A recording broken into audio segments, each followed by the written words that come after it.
Kita patut bersyukur pada hari ini akumulasi pasien sembuh di DKI sebanyak 202 pasien, di Jawa Timur 86 pasien, Sulawesi Selatan 42 pasien, Bali 32 pasien, Jawa Barat 28 pasien. Dan di provinsi yang lainnya sehingga jumlah totalnya adalah 548 pasien.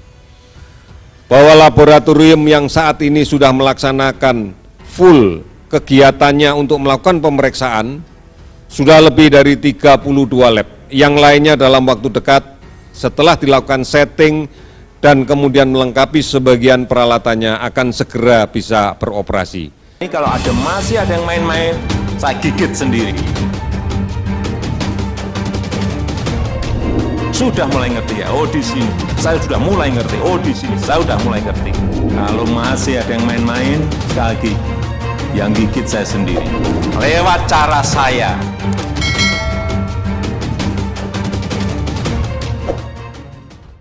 Spesimen yang kita periksa sampai dengan saat ini sudah hampir 40.000. Kasus yang kita periksa sudah hampir 35.000. Hasil positif 5.516 akumulasi sampai dengan sekarang. Hasil negatif 29.459 sampai dengan saat sekarang. Pasien yang dilaporkan ODP 169.446 orang. Pasien dalam pemantauan PDP 11.873 orang. Konfirmasi positif coronavirus 19 dari pemeriksaan real-time PCR 5.516 orang. Kasus sembuh 548 orang, kasus meninggal 498 orang. Akumulasi ini dapat dipersingkat sebagai berikut: penambahan kasus positif sebanyak 380 orang, sehingga total menjadi 5.516. Indonesia, ayo kita bersama-sama menjalankan tugas dan tanggung jawab dalam berperang melawan COVID-19 yang sudah dikomandoi oleh pemerintah kita. Per hari ini, angka kesembuhan sudah melampaui angka yang meninggal. Hari ini kita bisa sedikit bernapas lega. Kerja keras pemerintah sudah berbuah hasil. Strategi pemerintah pusat dalam mengetahui sebaran COVID-19, menanganinya dan menekan laju kematiannya. Kita melihat bahwa per hari ini pasien yang sembuh ada di angka 548 dengan meninggal 498. Ayo Indonesia bisa, kita pasti bisa. Bagi para warga yang bisa berkantor di rumah, berkantorlah di rumah. Khususnya bagi para suami yang ada di rumah, tahan diri, jangan marah-marahi istrimu karena dia kerjanya lambat. Setiap orang punya packingnya masing-masing.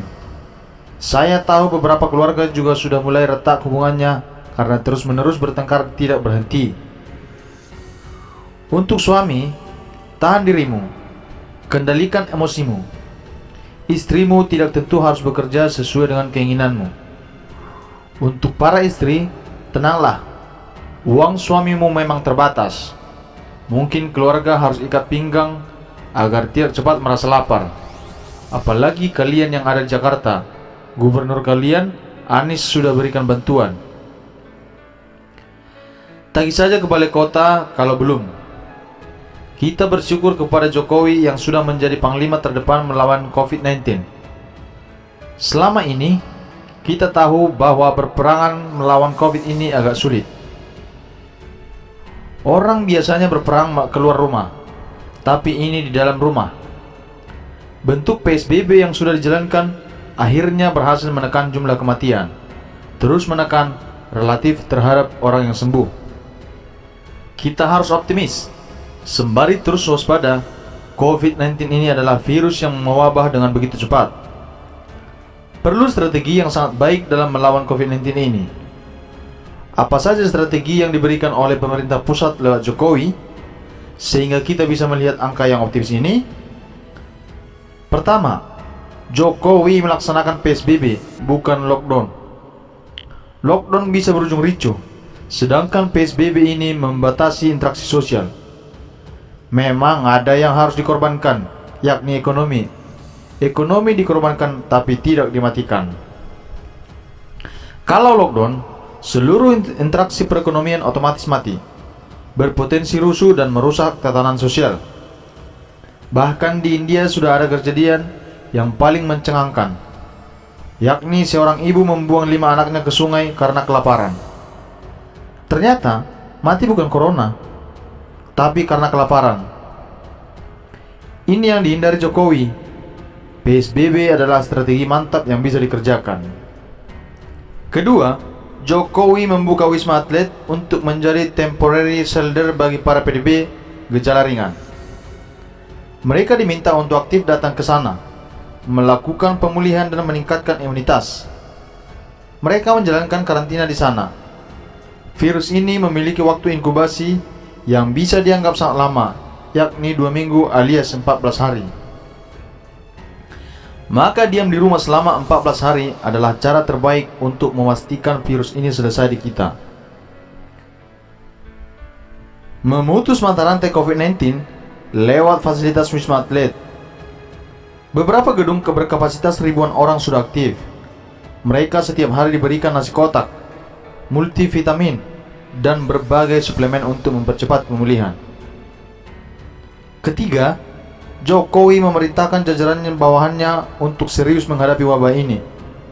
Dengan data-data yang dibuka secara transparan, maka Jokowi bisa memantau dan kita semua bisa melihat apa yang masih kurang dan masih bisa dikerjakan ke depannya. Jajarannya dituntut untuk melaksanakan buka-bukaan data. Keempat, Jokowi memberikan bantuan sosial langsung kepada orang yang berdampak COVID-19.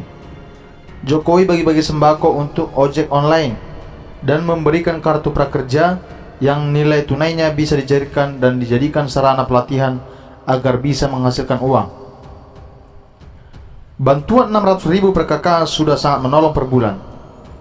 Jadi mereka merasa nyaman di rumah tanpa harus resah, memperhatikan orang kecil. Kelima, Jokowi memberikan mandat kepada orang-orang kepercayaannya untuk menyulap berbagai laboratorium dan rumah sakit untuk segera mengantisipasi ledakan COVID-19 yang ada di Indonesia. Dengan kehadiran Rumah Sakit Pertamina Jaya dan 70-an laboratorium tes swab, penanganan corona jadi semakin mantap. Gerakan-gerakan semacam inilah yang dibutuhkan untuk menekan laju penularan COVID.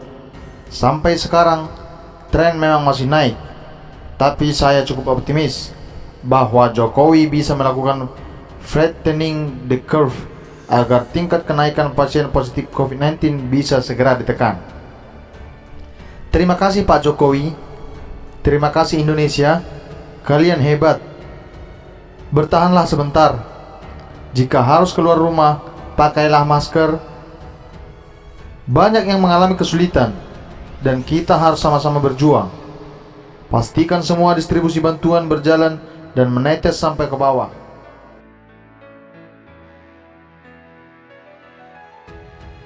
Spesimen yang kita periksa sampai dengan saat ini sudah hampir 40.000.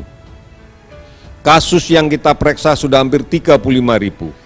Hasil positif 5.516 akumulasi sampai dengan sekarang. Hasil negatif 29.459 sampai dengan saat sekarang. Pasien yang dilaporkan ODP 169.446 orang. Pasien dalam pemantauan PDP 11.873 orang.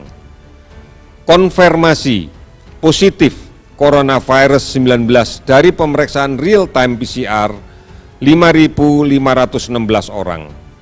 Kasus sembuh 548 orang, kasus meninggal 498 orang. Akumulasi ini dapat dipersingkat sebagai berikut: penambahan kasus positif sebanyak 380 orang, sehingga total menjadi 5.516.